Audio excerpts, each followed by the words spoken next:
Let the professionals handle this, little lady.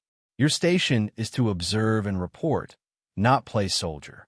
We don't need a glorified range master getting underfoot while real operators are in the field. The condescending drawl of Commander Marcus Thorne, acting tactical lead on the bridge of the USS Retribution, sliced through the tense quiet of the command center. The words were a poisoned dart aimed directly at the small, unassuming figure hunched over a complex relay console near the main viewport. A few nervous chuckles rippled through the junior officers, a pathetic chorus of sycophants eager to align with perceived authority. The woman did not flinch. She did not turn. Her only reaction was the almost imperceptible pause of her fingers over the datapad, a stillness that lasted no more than a single heartbeat before she resumed her methodical calibration of the remote targeting system. Her focus was absolute, a universe contained within the glowing schematics on her screen, a world where Thorne's bloated ego simply did not exist.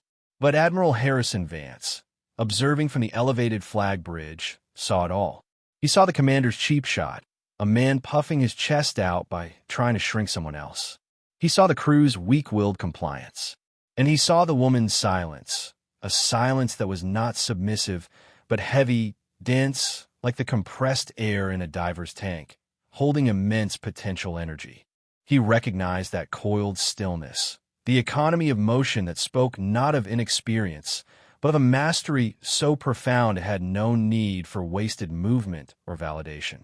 He saw her stance, the way her weight was perfectly balanced, the subtle way her gaze swept the data streams without her head ever moving, and a cold memory from a dusty briefing room half a world away began to stir in his mind. If you believe that true strength is found not in the volume of the voice, but in the precision of the action, type competence in the comments below. The situation was deteriorating with sickening speed. The hijacked supertanker, the Odyssey Dawn, was a floating fortress of steel and volatile fuel, now under the control of a dozen well-armed insurgents. They had made their demands clear, an impossible ransom and the release of their captured leader. To punctuate their resolve, they had just executed the ship's captain, the brutal act broadcast on a closed channel directly to the Retribution's command center. The video feed had sent a wave of nausea through the bridge crew. Commander Thorne, however, seemed energized by the crisis, his voice growing louder, his gestures more theatrical, as if the rising stakes were merely a backdrop for his own grand performance. He barked orders for the SEAL team, Bravo 7, to prepare for a direct assault, a plan that was looking more like a suicide mission with every passing second. The tanker's deck was a kill box, with overlapping fields of fire and hostages used as human shields at every strategic point.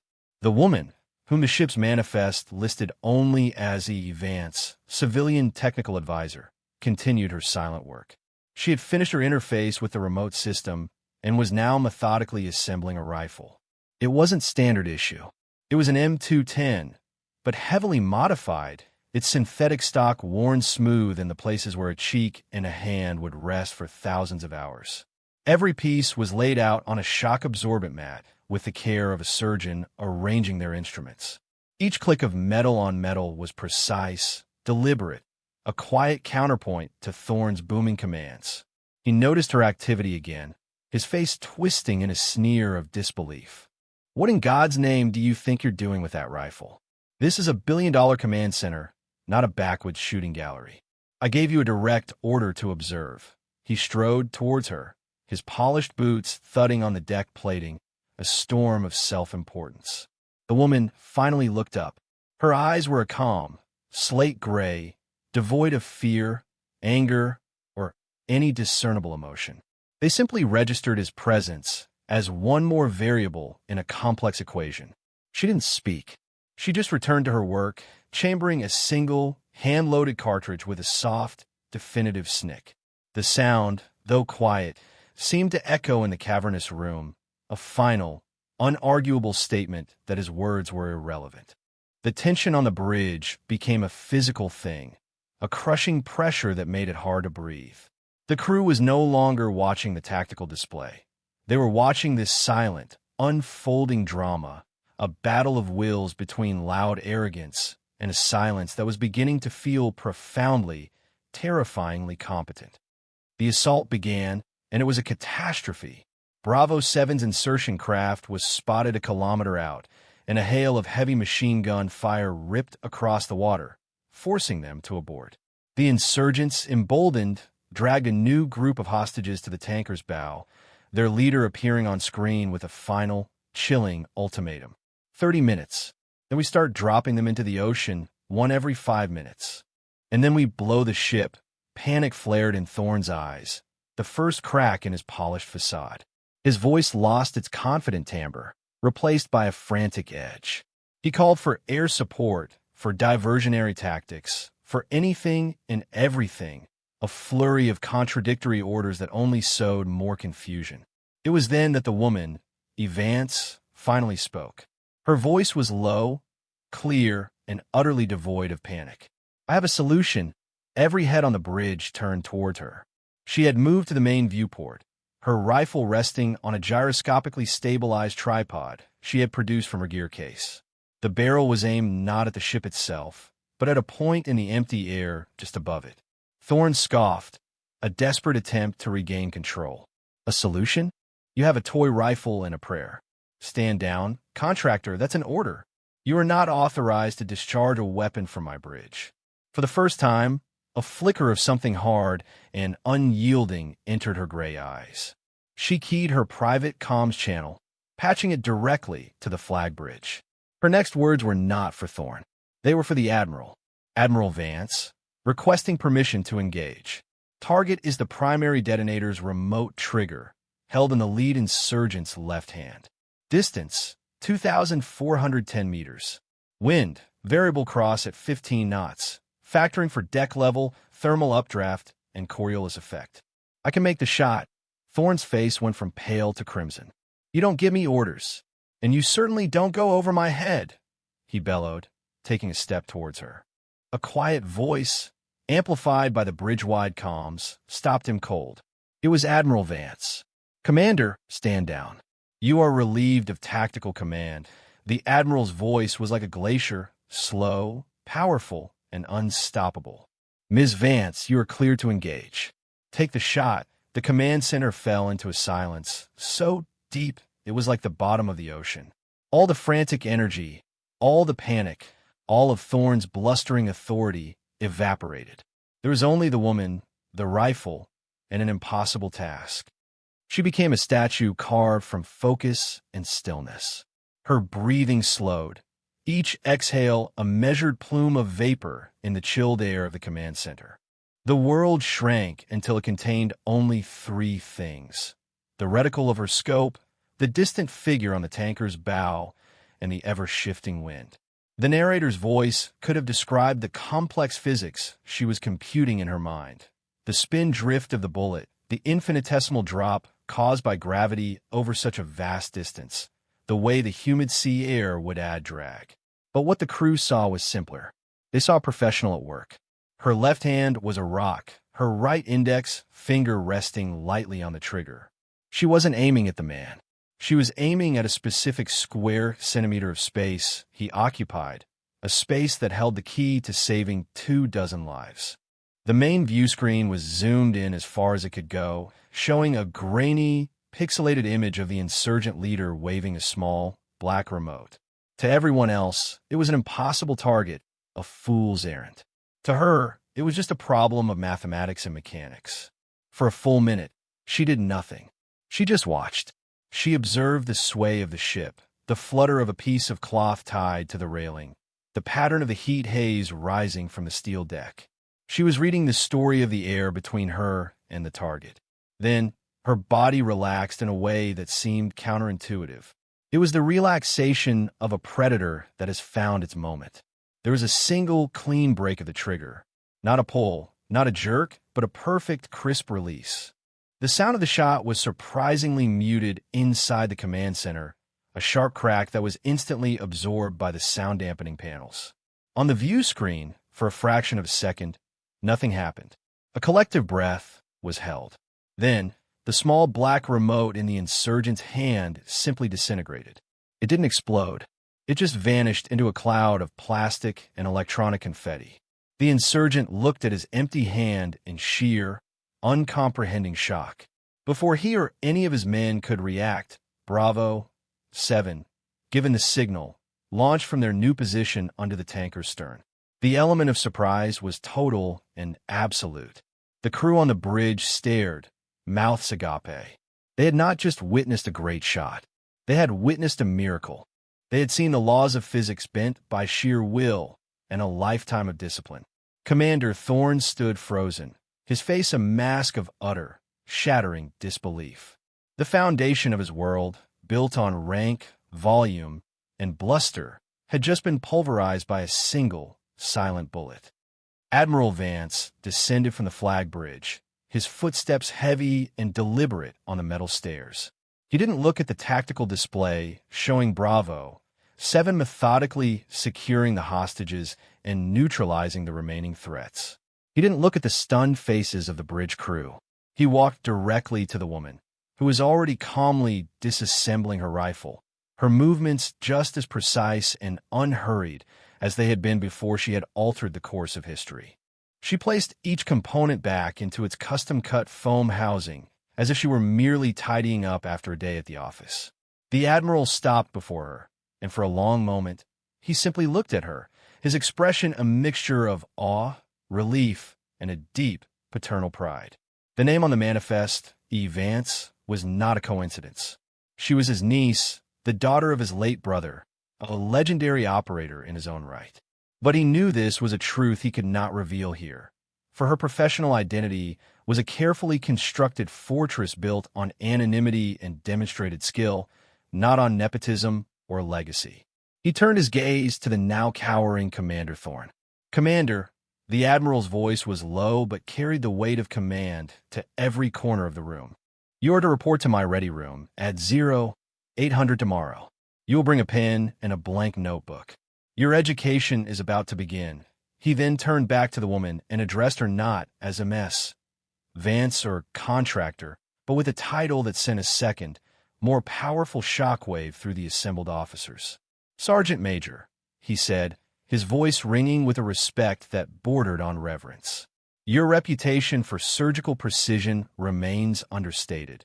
He gestured to a nearby communications officer. "Give me the file on Project Ghost. Authorization code Vance. Omega 7-7". The young officer fumbled with his console, his hand shaking. A moment later, a heavily redacted file appeared on the main screen. The Admiral began to read, his voice a steady, damning indictment of everyone's ignorant assumptions. Unit designation, 7th Special Operations Group, Tier 1. Call sign Ghost. Active deployments, 47. Confirmed engagements, classified. Mission specialties, high-value target interdiction, counterproliferation, hostage rescue. He paused, letting the weight of the words sink in. Medals include the Distinguished Service Cross, the Silver Star with 3 oak leaf clusters, and a Presidential Unit Citation for actions in the Calico Desert. He wasn't finished. He let the file disappear from the screen and looked directly at Thorne, his eyes like chips of ice. "Commander, what you witnessed today was not luck. It was not a prayer. It was the culmination of 20 years of relentless discipline. It was the product of a woman who has spent more hours on a firing range than you have spent in a command chair. While you were learning to navigate PowerPoint presentations, she was learning to calculate bullet drop in a hurricane. While you were polishing your uniform for promotion boards, she was crawling through mud and snow to protect men like you from threats you can't even comprehend. The shaming was brutal, surgical, and utterly public. The bridge crew, who had snickered at Thorne's earlier insults, now refused to meet his gaze, their own complicity hanging heavy in the air. The Admiral then turned back to Sergeant Major Ilera Vance, and in a gesture that stunned the entire crew, he drew himself up to his full height and rendered a slow, perfect salute. It was not the perfunctory gesture of a superior to a subordinate. It was the salute of one warrior to another, a profound acknowledgement of skill, sacrifice, and a level of professionalism that transcended rank. "Sergeant Major Vance," he said, his voice thick with emotion, On behalf of the United States Navy and the lives you saved today, thank you. You have the bridge." With that, he turned and ascended back to his perch, leaving behind a silence more profound than any that had come before. In that silence, a new order was established. An order not based on the insignia on one's collar, but on the quiet competence that lay within. Alara Vance finished packing her rifle, gave a simple, almost imperceptible nod in the direction of the Admiral's empty chair, and walked off the bridge, her footsteps making no sound, leaving only the legend of her actions to echo in her wake. She had come as a ghost, and, as a ghost, she departed, her mission complete. The story of the ghost shot spread through the Fifth Fleet like a shockwave. It wasn't just a rumor, it was a modern myth in the making. Deckhands on the Retribution whispered it over meals in the mess hall. Pilots in ready rooms discussed the impossible ballistics. Comms technicians who had seen the data streams spoke in hushed, awestruck tones about the sub-millimeter precision of the impact. The legend grew with each retelling. Some said she had made the shot from a moving helicopter in a storm. Others claimed she'd ricocheted the bullet off a satellite. The embellishments were unnecessary. The truth was already unbelievable enough. The official after-action report was a masterpiece of clinical understatement, but those who knew how to read between the lines saw the full story.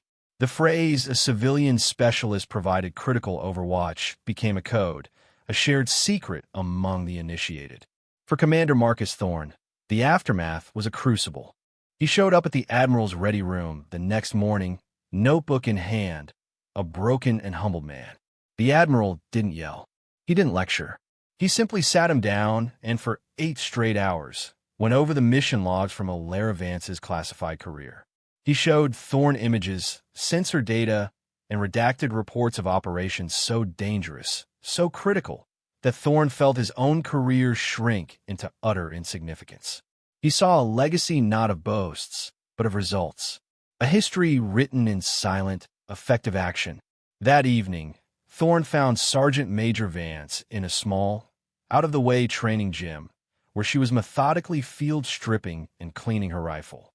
He stood awkwardly in the doorway for a long time before finally stepping inside. He didn't offer excuses. He didn't try to justify his behavior. He simply stood before her and said, "Sergeant Major, I was wrong. My arrogance nearly cost good people their lives. I am sorry." He expected a dismissal, a cold look, perhaps a few choice words of his own thrown back at him. Instead, Alara Vance paused her work, looked at him with those same calm, gray eyes, and gave a single nod of acceptance. "Assumptions are heavier than lead, Commander," she said, her voice quiet. "They'll sink you faster." It was the most she had said to him at one time. It was all she needed to say. It was a lesson he would carry with him for the rest of his life. A week later, before Alara Vance was scheduled to depart the Retribution, a small, informal ceremony was held in the command center. Admiral Vance presided. He held up the recovered casing from the 760 2mm round she had fired. It had been polished to a brilliant shine. He placed it inside a small, glass-fronted display case, which was then mounted on the main bulkhead, directly beneath the primary view screen where they had all watched the miracle unfold. The small brass plaque beneath it did not list her name or rank. It contained only the date, the coordinates, and a single, powerful phrase: "Competence is a mute authority." It became a touchstone for the crew, a constant reminder of the day they learned that true power doesn't need to announce itself. Commander Thorne was the one who personally screwed the plaque into the wall. As he did, he felt the last vestiges of his old self fall away, replaced by a quiet resolve to be a different kind of leader. He learned to listen. He learned to watch. He started seeking out the quiet ones on his team, the junior analysts and technicians who rarely spoke up in meetings, and he discovered a wealth of untapped knowledge and skill. He understood now that the loudest voice in the room is often the one with the least to say. The legend of the ghost of the Retribution became more than just a sea story. It became a teaching tool. The mounted casing became known as Thorne's Folly, a name he himself endorsed, a permanent monument to his own humbling. He had learned the most important lesson of his career. that respect is not a right of rank, but a debt owed to skill, and it is paid for with humility. Alara Vance left the ship as quietly as she had arrived, a simple civilian contractor on the manifest, disappearing back into the shadowy world she inhabited. But she left behind a transformed crew and a commander forged anew in the fire of his own failure. She had not only saved the hostages on the Odyssey Dawn, she had saved a man from his own worst instincts, and in doing so, had created a better leader. 2 years passed. The USS Retribution was still the flagship of the battle group, but its command center operated under a new philosophy.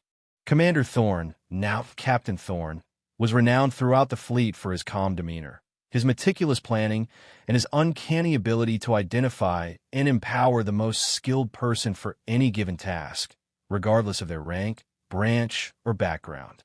New ensigns assigned to the Retribution were all told the story of the ghost shot on their first day, not as a cool war story, but as a core lesson in leadership. Captain Thorne would lead them to the bulkhead, point to the gleaming brass casing, and tell the story against himself. He would describe his own arrogance, his own blindness, in unflinching detail. "Look at this," he would say to the young, impressionable officers. "This represents the single most important moment of my career. It was the moment I learned that what you think you know is the most dangerous variable in any operation. The person you overlook, the one you dismiss because they don't fit your preconceived notion of what a warrior looks like, might just be the one person standing between you and total disaster. Your job is not to give orders. It's to recognize competence and clear a path for it." The lesson had taken root. The Vance Protocol, as it was informally known, became a fleet-wide doctrine, a mandate for tactical leaders to identify and integrate specialist skills from all branches in real-time crisis situations. It broke down old rivalries and bureaucratic walls, creating a more agile and effective fighting force. The quiet sergeant major, in her single act of impossible precision, had done more to reform naval tactical command than a dozen committees and 100 directives ever could. Her legacy was not a statue in a parade ground. It was in the improved decision-making of 1,000 officers on 100 ships. It was a living, breathing thing, a new standard of professional respect that rippled outwards, saving countless more lives in unseen crises yet to come. The true measure of a legacy isn't what you leave behind in stone or on paper, but what continues to move forward in the actions and beliefs of others. It is the echo of a single, perfect shot that continues to ripple through time, shaping events long after the sound has faded. Alara Vance was a ghost, a name whispered in classified briefings, a legend told in the quiet hours on the midnight watch. She would never have a victory parade, never see her face on a magazine cover. Her reward was not fame, but the silent, profound satisfaction of a job well done, of lives saved, of a standard upheld. Her silence was her shield, her competence was her sword, and her legacy was the quiet professionalism she instilled in those who were wise enough to see past their own assumptions. She represented the thousands of quiet professionals in every field, the ones who do the hard work in the shadows, who seek no credit, who let their results speak for them. They are the foundation upon which all great endeavors are built. They are the ones who prove, time and time again, that the most powerful force in the universe is not a title, not a rank, not a loud voice, but the simple, undeniable authority of a job done with absolute, unwavering excellence. Her story serves as a timeless reminder that in the deafening noise of a world obsessed with self-promotion, the calm, steady hand of the master is what truly shapes our destiny, proving that the deepest respect is always earned in silence. For more stories where quiet precision triumphs over loud assumption and where silent competence defines their worth, subscribe to Unknown Heroine Stories.